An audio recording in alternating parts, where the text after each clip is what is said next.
Hi ಎಲ್ಲರಿಗೂ ನಮಸ್ತೆ, welcome back to Aishwarya YouTube channel. ಎಲ್ಲರೂ ಹೇಗಿದ್ದೀರಾ? ಇವತ್ತು ಶ್ರೀನಿ ಬರ್ತ್ಡೇ ಲಾಗ್ ಇದು. ನೆನ್ನೆ ನೈಟ್ ಹೋಮ್ವರ್ಕ್ ಮಾಡಿರಲಿಲ್ಲ ಅಂತ ಇವತ್ತು ಹೋಮ್ವರ್ಕ್ ಮಾಡ್ತಾಯಿದ್ದೇನೆ. ನಾನು ಹಾಗೆ ವಾಮ್ ವಾಟರ್ನ ತೊಗೊಂಡೆ. ಹಾಗೆ ಬೆಳಗಿನ ನಾಷ್ಟಕ್ಕೆ ಇಡ್ಲಿ ಮಾಡೋಣ ಅಂತ ಮಾಡ್ತಾಯಿದ್ದೀನಿ. ಇಡ್ಲಿ ಮತ್ತು ಸಾಂಬಾರು ಚಟ್ನಿ ಮಾಡ್ಕೊಂಡಿದ್ದೆ. ಶ್ರೀನಿಗೆ ತಿನ್ನಿಸಿ ಫ್ರೆಶ್ ಅಪ್ ಮಾಡಿ ಅವನಿಗೆ ಲಂಚ್ ಬಾಕ್ಸ್ ಪ್ಯಾಕ್ ಮಾಡಿದೆ. ಹಾಗೆ ಒಂದಿಷ್ಟು ಫೋಟೋಸ್ ತಗೊಂಡು ಅವನ್ನ ಸ್ಕೂಲಿಗೆ ಕಳಿಸ್ದೆ. ಅದಾದಮೇಲೆ ಮನೆ ಕೆಲಸ ಇದ್ದೇ ಇರುತ್ತಲ್ವ, ಪಾತ್ರೆ ತೊಳೆಯೋಣ ಅಂತ ತೊಳಿತಾ ಇದ್ದೀನಿ. ಅದ್ರ ಜೊತೆ ಇವನು ಇಟ್ಕೊಂಡು ಮಾಡೋದು ಅಷ್ಟು ಸುಲಭ ಅಂತೂ ಅಲ್ವೇ ಅಲ್ಲ. ಮನೆ ಕ್ಲೀನಿಂಗ್ ಎಲ್ಲ ಮಾಡಿಕೊಂಡು ನಾನು ಶ್ರೀಕರ್ ಫ್ರೆಶ್ ಅಪ್ ಆಗಿ ಸ್ವಲ್ಪ ಮುದ್ದೆ ಉಳಿದಿತ್ತು ಅಂತ ಚಪಾತಿ ಮಾಡ್ಕೊತಾ ಇದ್ದೀನಿ.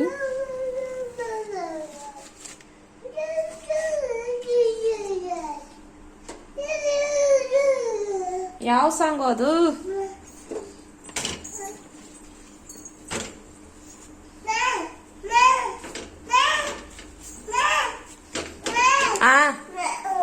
ಏನು ಬೇಕು?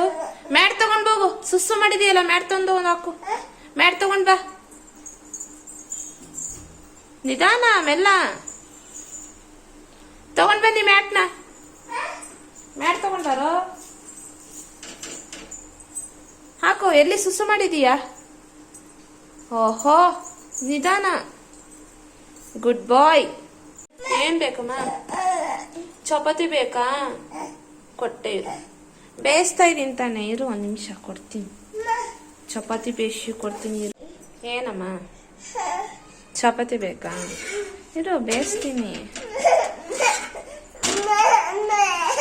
ಅವನ ಜೊತೆ ಈ ಥರ ಮಾತಾಡ್ತಾ ನನ್ನ ಕೆಲಸಗಳನ್ನ ನಾನು ಮುಗಿಸ್ಕೊತೀನಿ. ಅವನಿಗೆ ಚಪಾತಿ ಅಂದ್ರೆ ತುಂಬ ಇಷ್ಟ, ಅದಕ್ಕೆ ಚಪಾತಿ ಕೊಡು ಅಂತ ಕೇಳ್ತಾ ಇದ್ದಾನೆ. ಸುಡ್ತೇ ಇರೋ ಅಂದರೂ ಇರ್ತಾ ಇಲ್ಲ ನೋಡಿ, ಅಳ್ತಾ ಇದ್ದಾನೆ. ಹಾಗೆ ಅವನ ಕೈಯಲ್ಲೇ ಚಪಾತಿ ಕೊಡ್ತೀನಿ, ಅವನೇ ತಿಂತಾನೆ. ರಾತ್ರಿ ಸ್ವಲ್ಪ ಮುದ್ದೆ ಉಳಿದಿತ್ತು ಅಂತ ಚಪಾತಿ ಮಾಡಿಕೊಂಡೆ. ಹಾಗೆ ಬೆಳಗ್ಗೆ ಇಡ್ಲಿ ಮಾಡಿದ್ನಲ್ಲ, ಇನ್ನೊಂದೆರಡು ಇಡ್ಲಿ ಉಳಿದಿತ್ತು ಅಂತ ಅದಕ್ಕೆ ಏನಾದರೂ ಮಾಡೋಣ ಅಂತ ಇದ್ದೆ. ಹೆಣ್ಮಕ್ಳು ಮನೇಲಿ ಯಾಕೆ ದಪ್ಪ ಇರ್ತಾರಂದರೆ ಇದಕ್ಕೆ ನೋಡಿ, ಅವರೆಲ್ಲ ಬಿಟ್ಟಿದ್ದು. ನಮಗಂತೂ ಎಸೆಯೋದಕ್ಕಂದ್ರೆ ಆಗೋದೇ ಇಲ್ಲ. ಅದ್ಯಾವ್ದಣ್ಣ ಅದು ಯುವ ದೋಪು ಎಲ್ಲವನ್ನ ಅದನ್ನೇ ಕೇಳ್ತವನೆ. ನೀನ್ ನೋಡಿದ್ರೆ ಇನ್ನೂ ರೆಡಿನೇ ಮಾಡಿಲ್ಲ. ಕಣ್ಣು ಮುಚ್ಚಿ ಕಣ್ ಬಿಡೋದ್ರೊಳಗೆ ರೆಡಿ ಮಾಡ್ಬಿಡ್ತೀನಿ ನೋಡು. ಇದನ್ನ ಯಾಕಂಡ ತೆಗಿತಾ ಇದ್ಯಾ? ನಿನ್ನೆ ಮೊನ್ನೆ ಅಳ್ಸಲು ಯಾವ ಬೇಕು ನನ್ ಮಗನು ಇಲ್ಲ ಅಂದಿದ್ದು. ನೋಡ್ತಾ ಇರು ನನ್ ಕೈ ಚಳಕನ. ನಾನು ಯುವ ದೋಪು ಮಾಡೋಣ ಅಂತ ಮಾಡ್ತಾ ಇದ್ದೀನಿ. ನಾನು ಯಾವಾಗಲೂ ಬ್ಯಾಲೆನ್ಸ್ ಮೇಲೆ ತೊಗೊಳ್ಳೋದು, ಸ್ವಲ್ಪ ವೆಯ್ಟ್ ಲಾಸ್ ಮಾಡ್ತಾ ಇರೋದ್ರಿಂದ. ಹಾಗೆ ನಾನು ಶ್ರೀಕರ್ ತಿನ್ಕೊಂಡ್ವಿ ಮಧ್ಯಾಹ್ನದ ಊಟ. ಮತ್ತೆ ಪಾರ್ಟ್ 2 ಅಲ್ಲಿ ಸಿಗ್ತೀನಿ. Thank you for watching.